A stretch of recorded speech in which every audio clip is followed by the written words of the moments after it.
ত্রিধারা সম্মিলনী তাদের এবছর পুজোর প্যান্ডেলের থিম ছিল অকাল বোধন। সত্যি প্রচন্ড ভিড়ের মধ্যে আমরা এই মণ্ডপে পৌঁছেছিলাম। এতটাই ভিড় হয়েছে যে তার বলে বোঝাতে পারবো না, আপনারা ভিডিওতে দেখতে পাবেন। যারা যারা অকাল বোধন এই ত্রিধারা দেখতে যাচ্ছেন তাদেরকে একটা বলে রাখি, যদি আপনাদের সাথে বাচ্চারা থাকে তাহলে নিশ্চয়ই একটা জলের বোতল রাখবেন, কেন এত ভিড়ের মাধ্যমে অনেকের শরীর খারাপ হচ্ছে।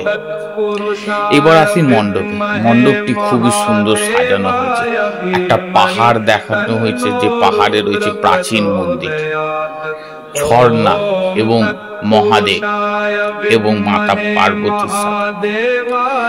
এছাড়াও এখানে যে মা দুর্গা, সেটি বিশেষ আকর্ষণ। এই দুর্গা ঠাকুরটিকে একটু আলাদা রকম তৈরি করা হয়েছে এবং এই প্রতিমাটি এবছরে আর ভাসান যাবে না। প্রতিটি জিনিস বাইরে থেকে মহাদেবের জন্য বিভিন্ন আঘরীদের আনা হয়েছে, তারা নৃত্য করে যাচ্ছে। এত সুন্দর ঝর্ণাটি করা হয়েছে, দেখলে আপনার মন ভরে যাবে।